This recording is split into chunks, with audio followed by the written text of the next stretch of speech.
الحمد لله نحمده ونستعينه ونستغفره ونؤمن به ونتوكل عليه ونعوذ بالله من شرور أنفسنا ومن سيئات أعمالنا من يهده الله فلا مضل له ومن يضلله فلا هادي له ونشهد أن لا إله إلا الله وحده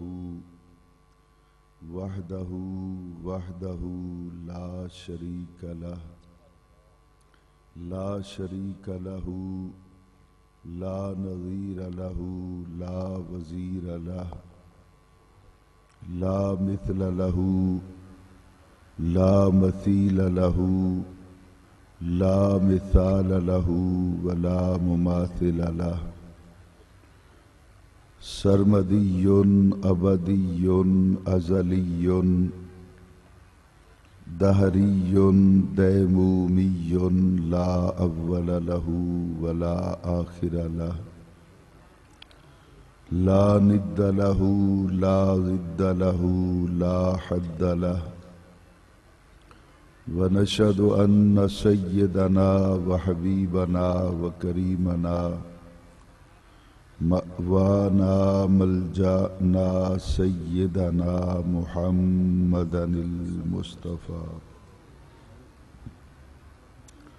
وعلى آله وأصحابه أجمعين أما بعد فقد قال الله تبارك وتعالى في كلامه الكريم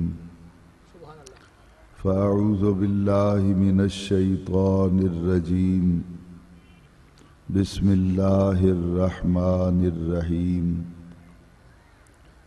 اذهب إلى فرعون إنه طغى قال رب اشرح لي صدري ويسر لي أمري واحلل عقدة من لساني يفقه قولي واجعل لي وزيرا من أهلي هارون أخي صدق الله العظيم وبلغنا رسوله النبي الكريم الأمين ونحن على ذلك لمن الشاهدين والشاكرين والحمد لله رب العالمين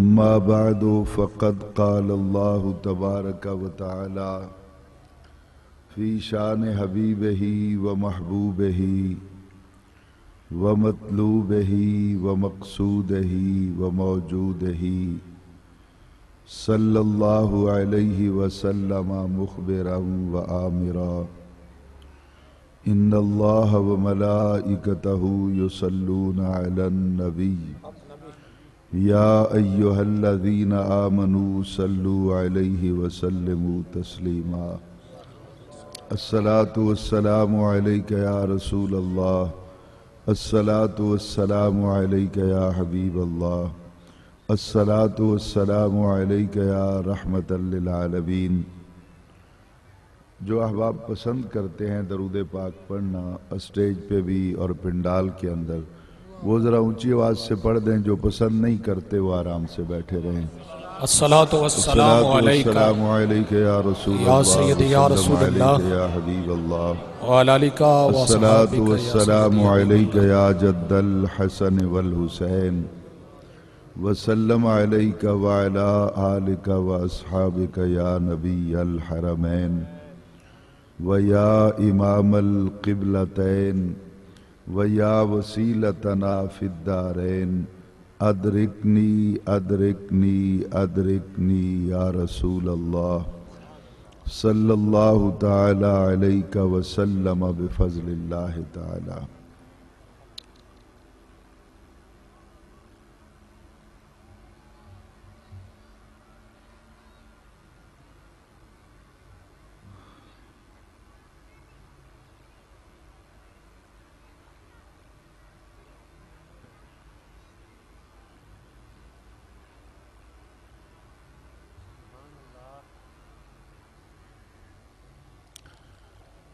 زیب محفل صدر مجلس پیر طریقت راہبر راہ رشد و ہدایت قافلہ سالار اہل سنت میر کاروان اہل محبت جناب قبلہ پیر احمد حسن صاحب دامت برکاتہم القدسیہ سجادہ نشین آف سواگ شریف لائق صد عزو والاحترام مقتدر و محترم و محتشم حضرات علماء ذی وقار نعت خوانان ذی قدر و معزز سامعین و حاضرین کرام السلام علیکم۔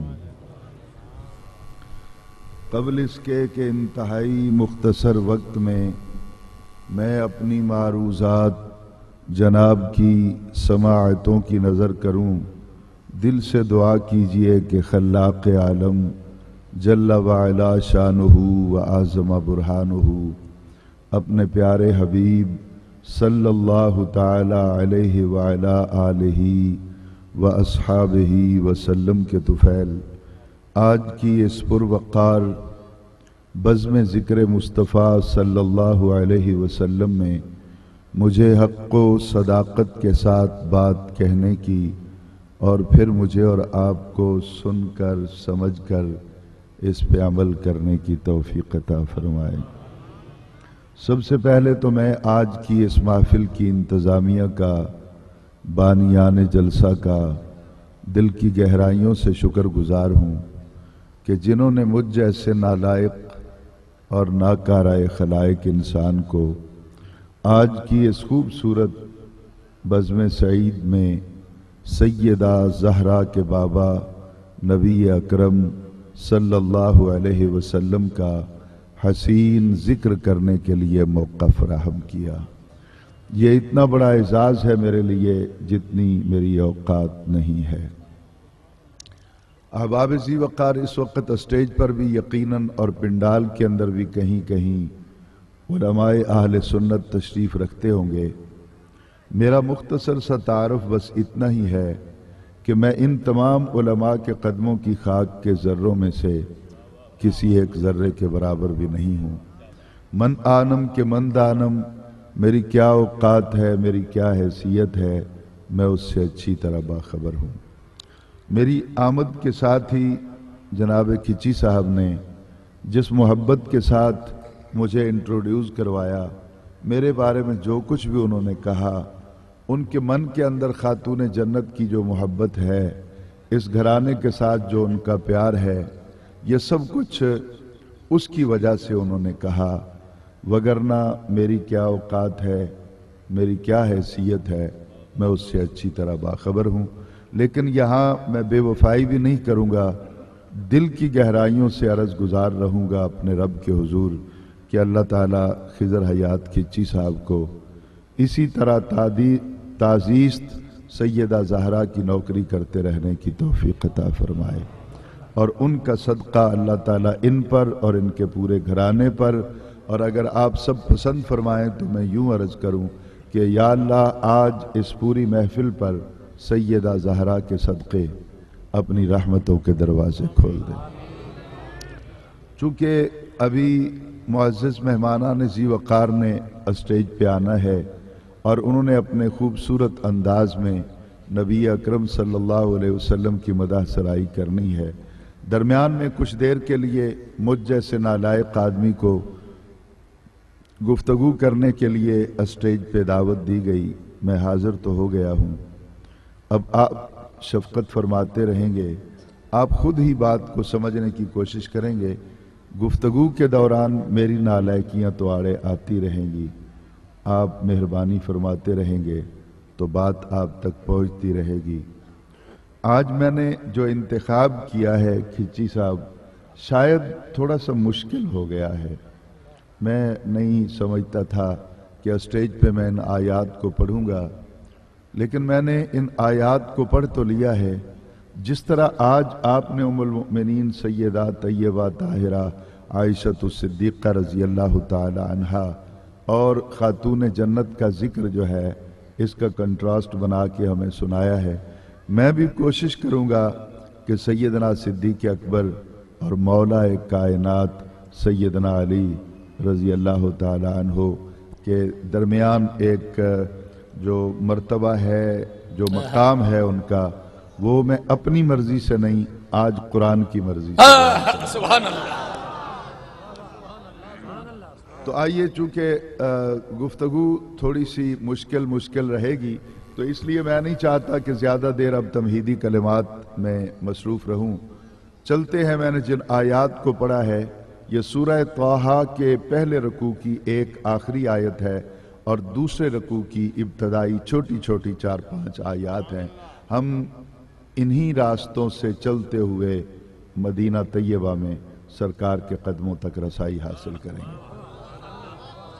بہت صدیاں بیت گئیں جب اس دھرتی پر حضرت موسیٰ علیہ السلام تشریف لے کے آئے۔ حضرت موسیٰ علیہ السلام کے حوالے سے اگر پڑھا جائے تو بہت کچھ قرآن پاک کے صفحات پر موجود ہے، لیکن آج شاید وقت مجھے اجازت نہیں دے گا کہ میں اس طرف جاؤں۔ تو آئیے دیکھتے ہیں کہ کیا ہوتا ہے۔ اللہ تعالیٰ نے ایک دن ارشاد فرمایا کہ اذهب الى فرعون انه طغى، اے میرے پیارے کلیم آپ اس طرح کیجئے کہ جائیے، اذهب جائیے، الى فرعون فرعون کے پاس، انه طغى بے شک وہ بہت سرکش ہو چکا ہے، اس نے بغاوت کی ہے، وہ میرے خلاف میدان میں نکل آیا ہے۔ آپ جائیں اس کو جا کے سمجھائیں کہ اتنی سرکشی اچھی نہیں، اتنی بغاوت اچھی نہیں، تیری اوقات کوئی نہیں، تو کتنا مقابلہ کرے گا اللہ تعالیٰ کے ساتھ؟ تو ہر سانس جو لیتا ہے وہ اللہ تعالیٰ کا مرہون منت ہے، تو جو قدم اٹھاتا ہے وہ اللہ کی عطا کے بغیر اٹھا نہیں سکتا ہے، تو جب اس کے بغیر تیرا گزارا نہیں ہے تو پھر تو اس کا مقابلہ کیوں کرتا ہے؟ حضرت موسیٰ علیہ السلام کو اب ذرا غور کیجئے گا، میں کوشش بہت کروں گا کہ مجھے آغاز میں ہی پل صراط سے گزرنا ہوگا کہ جی صاحب، موسیٰ علیہ السلام کو چاہیے تھا، اللہ نے حکم دے دیا، آپ چل پڑتے، آپ چلے جاتے، فرعون کے مقابلے میں کھڑے ہو جاتے اور اللہ کا پیغام پہنچا دیتے۔ آپ اللہ کے نبی تھے، جب اللہ نے کہہ دیا کہ آپ جائیے فرعون کے پاس اور فرعون کو میرا پیغام دے دیجئے کہ وہ اتنی سرکشی نہ کرے، وہ بغاوت نہ کرے، وہ میری اطاعت و فرما برداری کرے، تو موسیٰ علیہ السلام کو چلے جانا چاہیے تھا۔ لیکن موسیٰ علیہ السلام کلیم تھے نا، حبیب نہیں تھے۔ ذرا غور کیجئے گا، موسیٰ علیہ السلام کلیم تھے، حبیب نہیں تھے۔ حبیب ہوتے تو چپ کر کے چل پڑتے، یہ بھی نہ پوچھتے کہ یہ 313 3 دن سے پیاسے ہیں، ان کو کس طرح لے کے جاؤں میں اپنے سے۔ لیکن یہ کلیم تھے تو فوراً اللہ کی بارگاہ میں عرض کی کہ یا اللہ میں چلا تو جاتا ہوں، لیکن معاملہ پہلا تو یہ ہے کہ اگر میں وہاں گیا تو جاتے ہی وہ مجھے قتل کر دیں گے، مجھے یہ خدشہ ہے۔ پوچھا کہ کیوں آپ کو قتل کر دیں گے؟ تو انہوں نے عرض کی کہ یا اللہ معاملہ اس طرح ہے کہ وَلَهُمْ عَلَيَّ ذَنْبٌ فَأَخَافُ أَن يَقْتُلُونَ، مجھ پر فرعون کی طرف سے اور اس کی ذریت کی طرف سے ایک الزام لگا ہوا ہے۔ ذنبن قرآن پاک کی ڈکشن کے اندر ہمیشہ گناہ کے معنی میں نہیں آتا، الزام کے معنی میں بھی آتا، لیکن یہ پھر میں اگر اس طرف جاؤں گا لِيَغْفِرَ لَكَ اللَّهُ مَا تَقَدَّمَ مِن ذَنبِكَ تو پھر وہ بات لمبی ہو جائے گی۔ بس میں نے اتنا، احباب جو پڑھے لکھے بیٹھے ہیں وہ ذہن میں رکھیے گا کہ ذنب ہمیشہ گناہ کے معنی میں نہیں آتا، ذنب الزام کے معنی میں بھی آتا ہے۔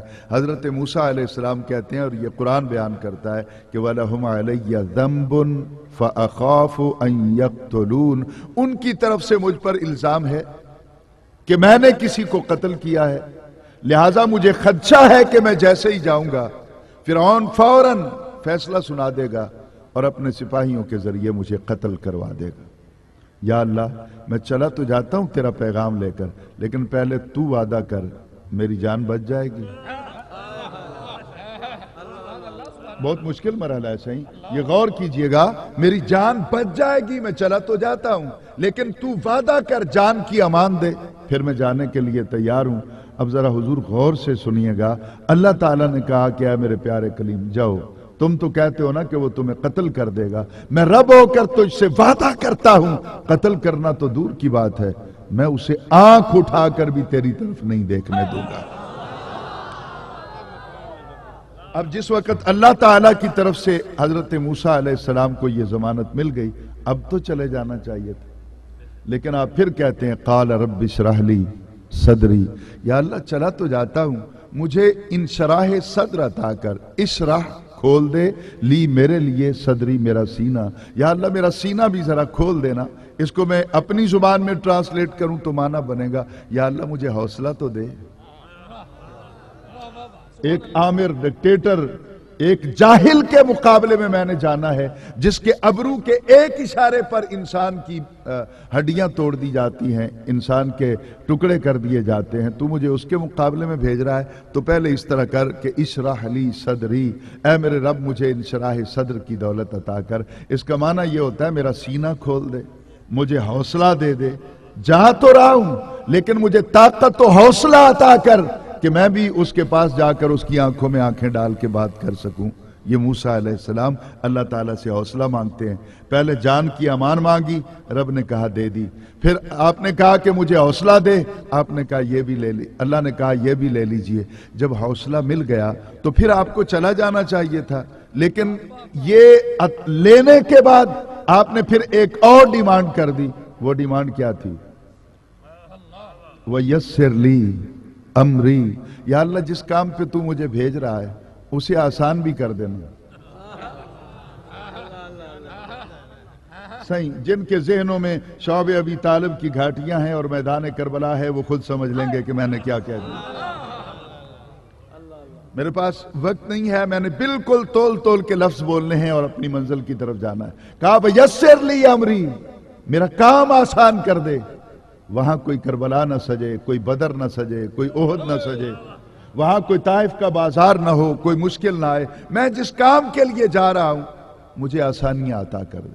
اللہ نے کہا چلو آپ کو آسانیاں عطا کر دی گئی، آپ آسانیوں کی ضمانت لینے کے بعد ہی چل پڑتے، لیکن آپ پھر بھی نہیں چلے، آپ نے پھر ایک ڈیمانڈ کر دی، وَاحْلُلْ عُقْدَةً مِّن لِّسَانِي، یا اللہ مجھے وہاں بھیج رہا ہے تو مجھے گفتگو کا سلیقہ بھی عطا کر، میری زبان کی گرہیں بھی کھول دے تاکہ میں بات کروں تو میرا سامنے والا سننے پر ایسے مجبور ہو کہ اس کا دل کرے میں بولتا رہوں، وہ سنتا رہے۔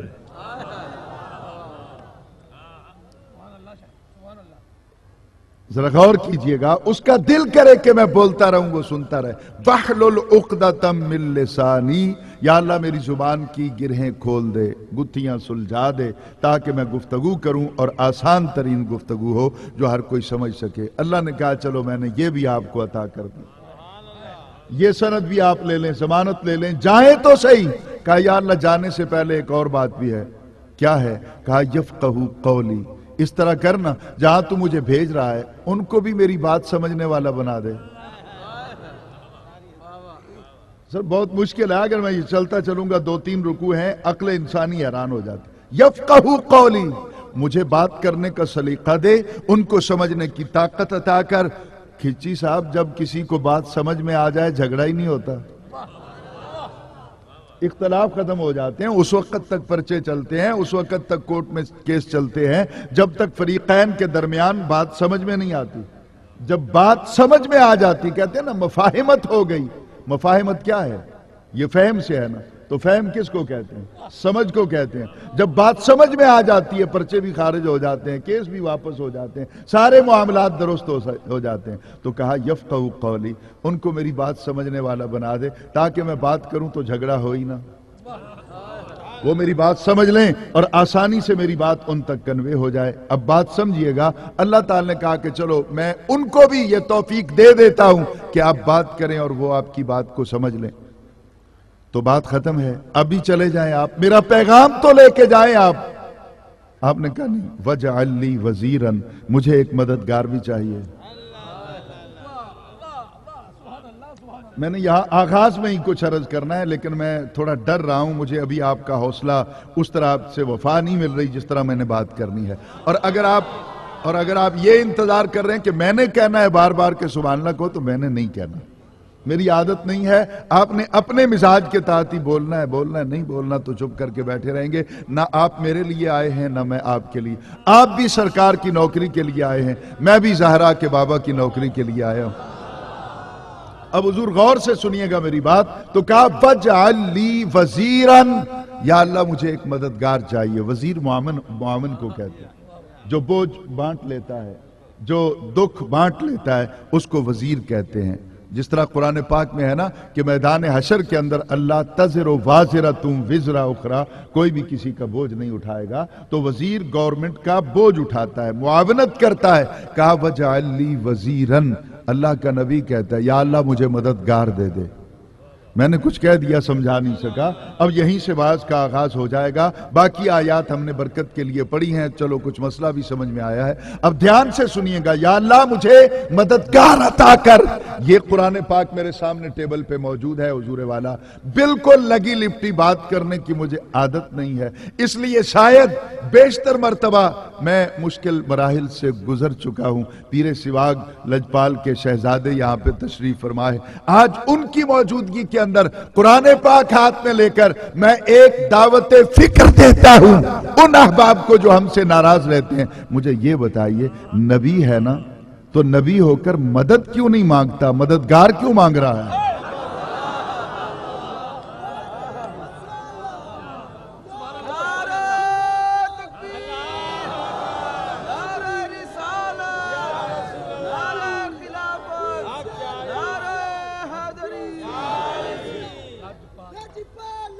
مہربانی بھائی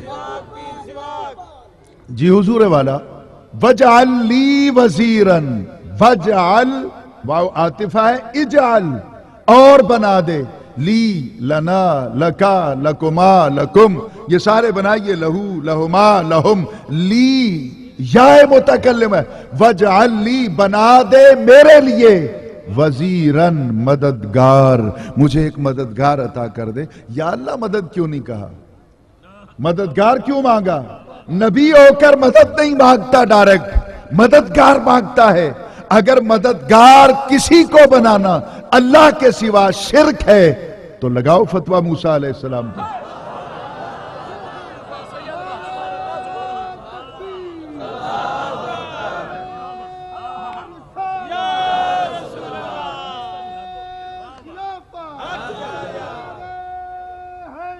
ہم الجھتے نہیں ہیں, ہم نے کوئی گالی نہیں دینی, ہم نے کوئی تلخ بات نہیں کرنی, لیکن عقائد پہ عقیدے پہ کوئی کمپرومائز نہیں ہے. آپ راضی ہوں یا ناراض ہوں, یہ میری جماعت اہل سنت کے معزز احباب نے یہ لاکھوں روپے انویسٹ کیے ہیں, اس لیے نہیں کہ ہم یہاں رانجے سب کے سانجے بن کے بیٹھیں گے. ہم نے کھل کر سیدہ زہرا کے بابا کی نوکری کرنی ہے اور دعوت فکر پیش کرنی ہے کہ ہمارے عقیدے کو قرآن سے سمجھو. قرآن کہتا ہے کہ موسیٰ علیہ السلام نے کہا یا اللہ مجھے مددگار دے دے, مدد نہیں مانگی, مددگار مانگا. تو اللہ بھی ناراض نہیں ہوا, مجھ سے مدد مانگ, میں علی کل شیء قدیر ہوں, علیم بذات الصدور ہوں, عالم الغیب والشہادہ ہوں, اس پوری کائنات کی کنٹرولنگ اتھارٹی میرے ہاتھ میں ہے, پھر بھی تو مجھ سے مددگار مانگتا ہے. اللہ بھی ناراض نہیں ہوتا, نبی بھی مانگتا ہے. تو ثابت ہوا کہ مخلوق میں سے مددگار مانگنا نبی کی سنت ہے اور مخلوق میں سے مددگار بنانا اللہ کا طریقہ ہے. اچھا, اللہ تعالی نے کہا چلو جی یہ بھی لے لیں, بات پیچھے لمبی ہو رہی تھی نا, یہ بھی دے یہ بھی دے یہ بھی دے. اللہ تعالی نے کہا چلو میں آپ کو وزیر بھی دیتا ہوں.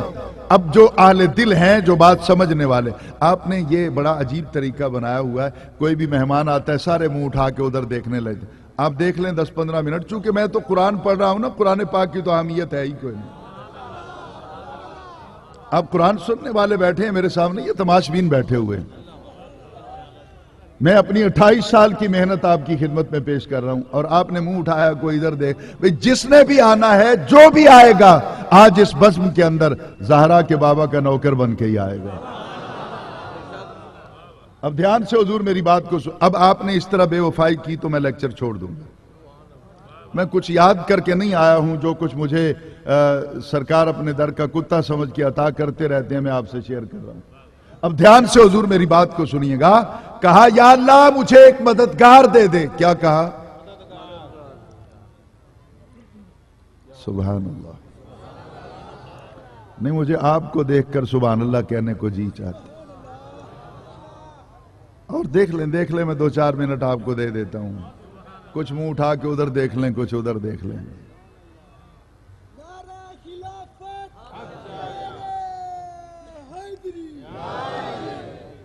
اب حضور غور سے سنیے گا، کہا یا اللہ مجھے مددگار دے دے۔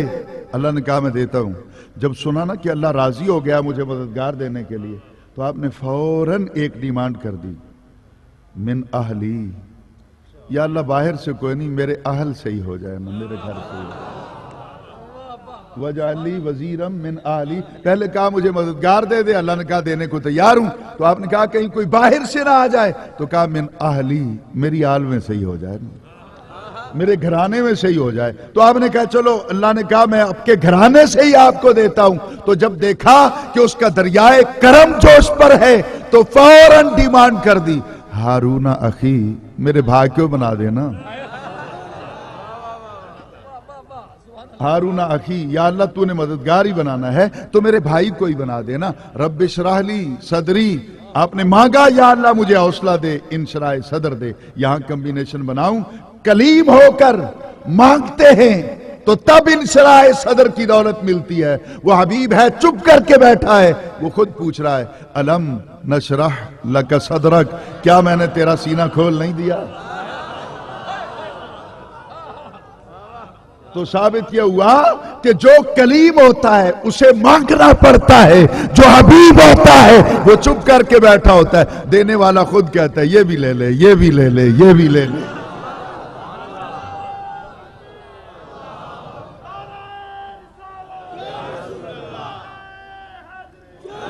اب حضور والا دلوں پہ ذرا ہاتھ رکھیے گا۔ کھچی صاحب، جناب صدر قبلہ پیر صاحب، آپ بھی تشریف فرمائے ہیں اور باقی بھی معزز علماء تشریف فرمائے۔ مجھ سے کوتاہی ہونے لگے تو میری اصلاح کر دیجئے گا۔ اب میں قرآن کے 15ویں پارے میں جا رہا ہوں۔ اب جو آپ نے کیا میں وہ دکھانے قرآن سے جا رہا ہوں۔ اب غور سے سنیے گا، موسیٰ علیہ السلام نے مددگار مانگا، پھر کہا کہ میرے گھر سے بنا دیں، پھر کہا کہ میرے بھائی ہارون اخی، میرے بھائی کو بنا دیں۔ اللہ تعالیٰ نے کہا ٹھیک ہے، لیکن 15ویں پارے میں چل، میرا نبی نہیں بولتا۔ وہاں بھی اللہ تعالیٰ کچھ عقیدے کو بیان کرنا چاہتا ہے، لیکن میرا نبی بولتا نہیں ہے۔ اللہ تعالیٰ خود کہتا ہے وَقُلْ، سواگ صاحب، حضرت علامہ قاری محمد اسلم سواگ صاحب، آپ کی نظر کروں گا۔ اللہ کہتا ہے وَقُلْ، اے محبوب بولنا، اے محبوب بات کیجئے نا۔ یا اللہ کیا بات کروں؟ کہا اے محبوب آج تو مجھ کو اس طرح کہے۔ یا اللہ میں تجھے کہوں؟ ہاں تو مجھے کہے۔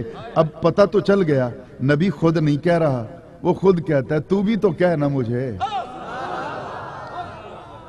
اس نے مانگ لیا میں نے دے دیا، اس نے مانگ لیا میں نے دے دیا، اس نے مانگ لیا، 1,24,000 نے مانگا میں نے دے دیا۔ تو ایسا صابر ہے،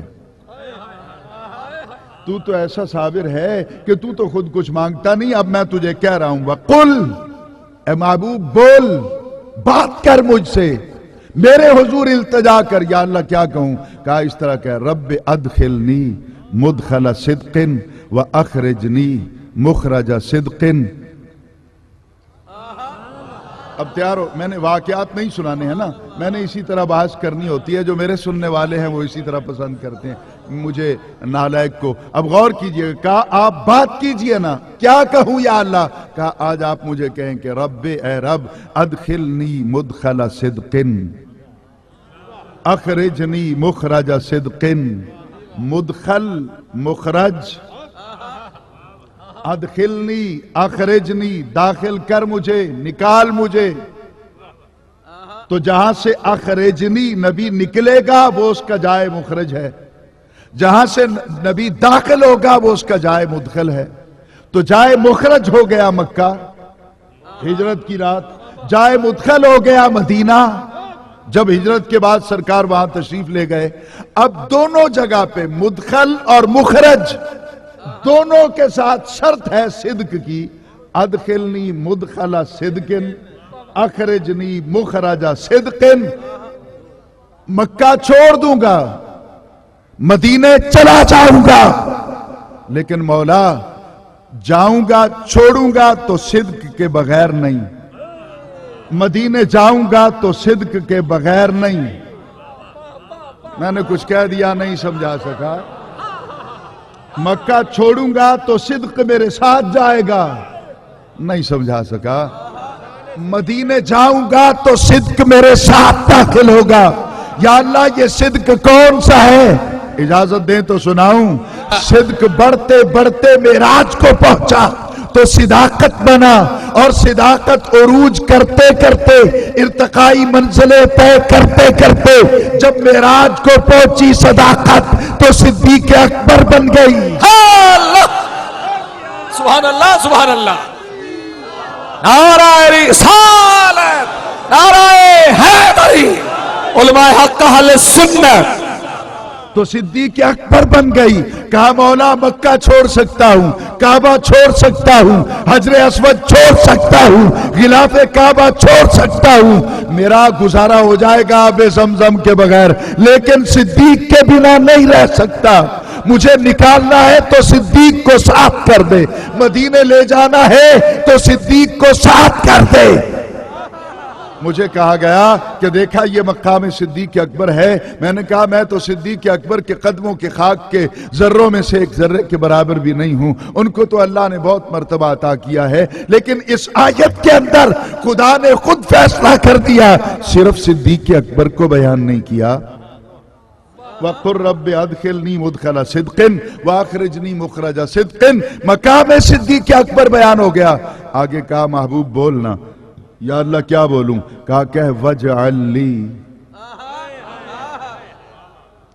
کاش میرے مزاج کے مطابق آپ سن رہے ہوتے، تو میں تو نوکر جو ہوں سرکار کا، میں تو بات کرتا ہی رہتا نا، تو یہ کچھ دیوانے ہیں جو قریب آ کے بیٹھ گئے ہیں میری بات سننے کے لیے، اور اسٹیج والے تو الحمدللہ شفقت فرما رہے ہیں۔ وَجْعَلْ لِي کہا موسیٰ علیہ السلام نے بھی، وَجْعَلْ لِي کہلوایا میرے نبی سے بھی، انہوں نے کہا وَجْعَلْ لِي وَزِيرًا مِّنْ أَهْلِي، اور میرے نبی کو اللہ نے کہا کہ آپ بھی بولیں وَجْعَلْ لِي مِن لَّدُنْكَ سُلْطَانًا نَصِيرًا۔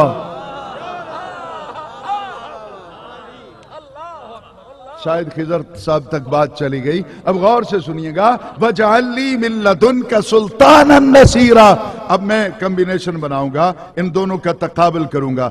وہ بھی کہتے ہیں وَجْعَلْ لِي، ان کو کہلوایا گیا وَجْعَلْ لِي، انہوں نے کہا من اہلی، نبی کو کہا کہ تو کہہ من لدن کا، اس نے مانگا وزیر، اس نے مانگا نصیر۔ بات سمجھ میں آ رہی ہے؟ صحیح۔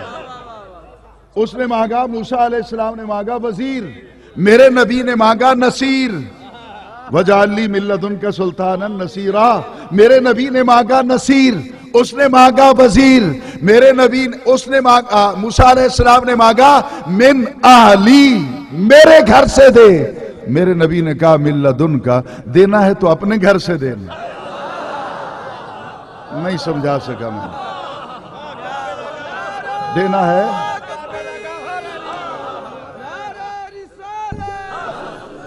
سبحان اللہ سبحان اللہ۔ اب آپ تکڑے ہو جانا جو میں کہنے چلا ہوں، کہا وَجْعَلْ لِي مِن لَّدُنْكَ، دے مجھ کو، پر میرے گھر سے نہیں، اپنے گھر سے دے۔ حضور والا 28 برس ہو گئے مجھے پڑھاتے ہوئے، کتنی مرتبہ میں نے آیات کو سٹڈی کیا، ان کا کمبینیشن بنایا، آج میں اس نتیجے پر پہنچا ہوں کہ مولا علی کو اپنے گھر پیدا کیا اس لیے تھا کہ میرا نبی کہے گا نا اپنے گھر سے دے۔ نہیں سمجھا نہیں سکا میں، مولا علی کو کعبہ میں پیدا کیا، کیوں پیدا کیا؟ اس کا پس منظر کیا تھا؟ اس کی حکمت کیا تھی؟ اس میں فلسفہ کیا تھا؟ تو اللہ تعالیٰ نے مولا علی کو کعبہ میں پیدا کیا، پھر نبی کی زبان سے کہلوایا من لدنکا، دینا ہے تو اپنے پاس سے دے۔ تو کہا میں اپنے گھر میں پیدا کروا کے علی کو رکھ لوں گا، جب نبی مجھ سے کہے گا اپنے گھر سے دے۔ اللہ سبحان اللہ سبحان اللہ۔ اچھا حضور اب ذرا ایک منٹ بھائی میرے، اب ذرا غور سے سنیے گا، جس نے کہا کہ مجھے میرے گھر سے دے، اس کو کیا ملا؟ جس نے کہا اپنے گھر سے دے اس کو کیا ملا؟ تو جس نے کہا میرے گھر سے دے اس کو اخی مل گیا، ہارون اخی۔ جس نے کہا میرے گھر سے دے اس کو اخی دے دیا، جس نے کہا اپنے گھر سے دے اس کو علی دے دیا۔ سبحان اللہ سبحان اللہ۔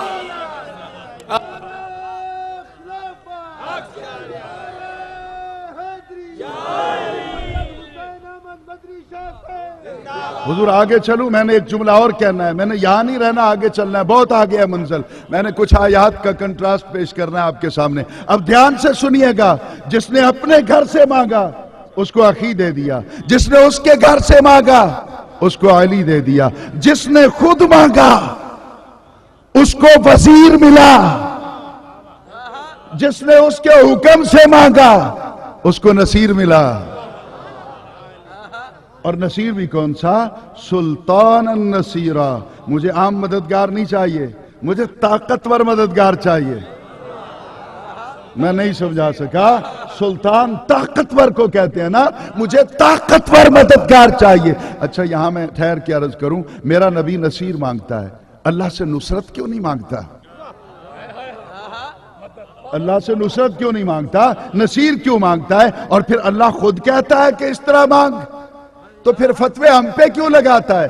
ایک ایک لگانا فتوہ خدا پہ بھی، ایک مصطفیٰ پہ بھی۔ ہم تو اس راستے پر چلتے ہیں جو راستہ قرآن نے دکھایا، قرآن نے بتایا علی مددگار ہے۔ اللہ نعرہ حیدری۔ اب اجازت دیں جناب، اسٹیج سے مجھے اجازت ملے، جناب صدر حکم دیں تو میں ایک جملہ عرض کروں۔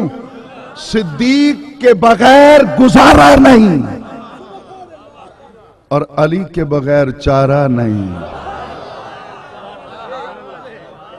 صدیق ساتھ نہ ہو تو زندگی کا سفر اجیرن ہو جائے، علی ساتھ نہ ہو تو تیرا مستقبل تاریک ہو جائے۔ اب زندگی وفا کرے گی، پھر کبھی ملیں گے اس پہ اور بات کریں گے۔ آگے چلیے، تیسرا پارہ ہے، وَإِذْ قَالَ إِبْرَاهِيمُ رَبِّ أَرِنِي كَيْفَ تُحْيِي الْمَوْتَى۔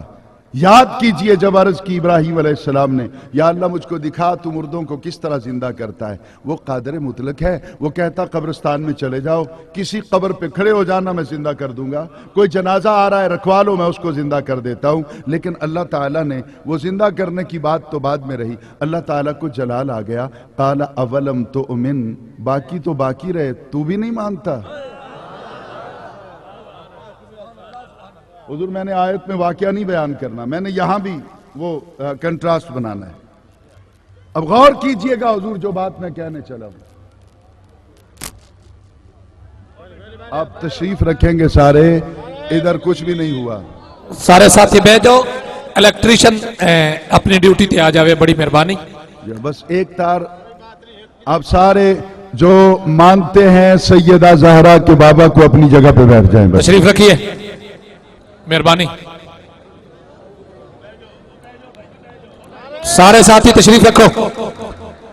نعرہ تکبیر، نعرہ رسالت، نعرہ حیدری، علماء حق اہل سنت، پیر سید حسین احمد المدنی شاہ صاحب۔ ماشاءاللہ، میں نے عرض کی جو سننا چاہتے ہیں، جن کے دلوں میں قرآن پاک کی محبت ہے، وہ آرام سے تشریف رکھیں۔ بس تھوڑا سا ایک اپنا شاک ہوا ہے، وہ ٹھیک ہو جاتا ہے، ابھی الیکٹریشن پہنچ جاتے ہیں۔ جی تو میں بات کو شروع کروں صحیح؟ بسم میں اللہ۔ آپ سے پوچھ رہا ہوں نا، نہیں ابھی سب نہیں بولے اور سب بیٹھے بھی نہیں ہیں۔ سارے بیٹھ جاؤ، بڑی مہربانی۔ جی تو جن کو بہانا چاہیے تھا بھاگنے کا وہ بے شک چلے جائیں، اور جو بزم سرکار میں آئے ہیں ان کی خدمت میں گزارش ہے کہ سیدہ زہرا کے نام پر وہ آرام سے بیٹھ جائیں، سرکار کی بزم کو ڈسٹرب نہ کریں۔ تو سنیں میں کیا کہنے چلا ہوں۔ اللہ نے کہا اولم تؤمن، باقی تو باقی صحیح، تمہیں بھی ایمان نہیں۔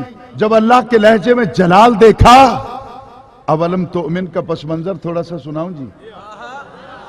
بولیے، اللہ نے جو کہا اولم تؤمن، اس کی وجہ کیا تھی وہ سناؤں جی؟ نہیں سننا نہیں چاہتے آپ، نہیں سننا۔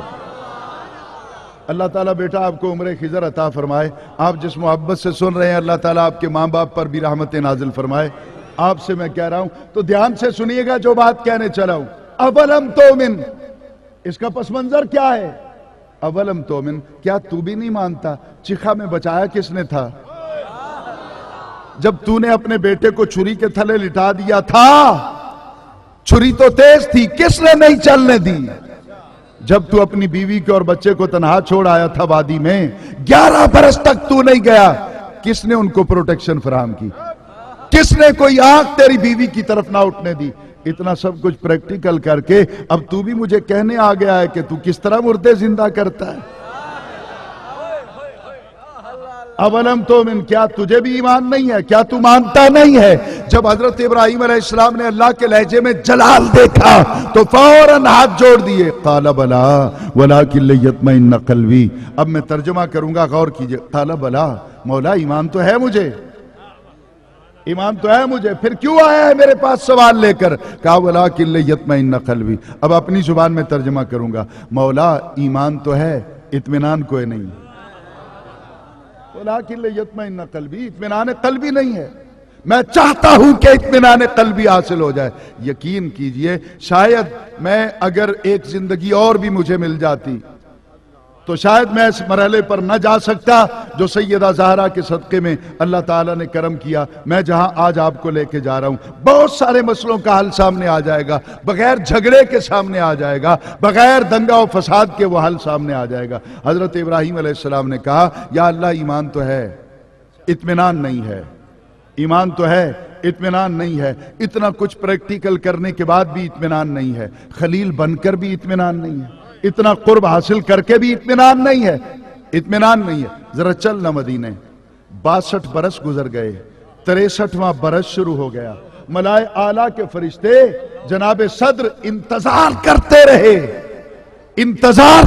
رہے کہ کسی دن تو مدینے سے آواز آئے کہ مجھے اطمینان نہیں سمجھا نہیں سکا. میں بات سمجھ میں آئی صحیح؟ آپ کے جو آپ پیچھے بیٹھے ہوئے ہیں، مجھے اپنا داد کی زیادہ ضرورت نہیں. آپ میری بات کو سمجھ لیں گے تو میری آخرت سنور جائے گی. چونکہ میں نے پہلے کہا تھا کہ آج اتفاق سے مشکل مرحلے کی طرف نکل آیا ہوں. اپنی ماؤں بہنوں بیٹیوں سے بھی کہوں گا کہ وہ بھی غور سے سنیں کہ سیدہ زہرا کا بابا کس شان سے اس کائنات میں آتا ہے. 63واں برس گزرنے والا ہے. فرشتے انتظار کرتے ہیں کہ ادھر تو خلیل ہو کر اس نے کہا تھا مجھے اطمینان نہیں. یہ حبیب ہے، یہاں سے کسی دن تو آواز آئے گی کہ میں مطمئن نہیں ہوں. اکیلا چلا جاؤں طائف میں، اطمینان نہیں ہے. شعب ابی طالب میں چلا جاؤں 3 برس کے لیے، کھانے کو کچھ نہیں ملے گا، پینے کو کچھ نہیں ملے گا. جو محبت والے بیٹھے ہیں، ایک جملہ آپ کی سماعتوں کی نظر کروں بلکہ آپ کی وفاؤں کی نظر کروں کہ چی صاحب شعب ابی طالب کے 3 برس پتہ نہیں کیا ہو گیا محراب و منبر کے وارثوں کو. کیوں نہیں بیان کرتے اس کو؟ ان 3 برسوں میں 10 دن تک پانی نہ ملا پینے کو، 15 دن تک کھانا نہ ملا کھانے کو. سوکھے ٹکڑے چمڑے کے کاٹ کر ہانڈیوں میں ڈال دیے جاتے اور ہانڈیوں میں پانی ڈال کے چولہے پہ رکھ دیا جاتا. کون کھاتا ہے سوکھے چمڑے کے ٹکڑے؟ کھانے کے لیے نہیں، چھوٹے بچوں کے دل کو تسلی دینے کے لیے. چھوٹے بچوں میں ایک نام آپ کو سناؤں، یقیناً کوئی تو ہوگا جن کا تعلق ہوگا اور وہ تڑپ جائے گا اور سب کی مغفرت کا سبب بن جائے گا. ان چھوٹوں میں ایک نام سیدہ زہرا کا بھی ہے. 4 سال کی عمر ہے، 15 دن تک نہ کھانے کو ملتا ہے نہ پینے کو ملتا ہے. ہر باپ اپنے تن پہ دکھ سہ لیتا ہے، لیکن بیٹی پہ دکھ آئے تو باپ پہ قیامت ٹوٹ جاتی ہے. جب 15 دن کھچی سب پانی نہیں ملا ہوگا، جب کھانے کو کچھ نہیں ملا ہوگا تو نبی کے دل پہ کیا گزرتی ہوگی؟ مولا میں تو امتحان دے رہا ہوں، میری 4 سال کی بچی زہرا بھی امتحان دینے آ گئی ہے. اب سرکار اس طرح کرتے کہ سارا دن پتھر کی اوٹ میں بیٹھے رہتے. بیٹی کے سامنے چلا گیا، ہو سکتا ہے مجھے دیکھ کر کہیں رو نہ پڑے، کہیں میرا مالک ناراض نہ ہو جائے، کہیں امتحان میں نمبر نہ کم ہو جائیں. ایک دن سرکار ایک چٹان کی اوٹ سے نکل کے جو سامنے آئے تاکہ بیٹی کے سامنے نہ جاؤں. حضور کہتے ہیں میں درے سے نکلا تو بیٹی سامنے کھڑی تھی. 10 دن سے پانی نہیں ملا تھا،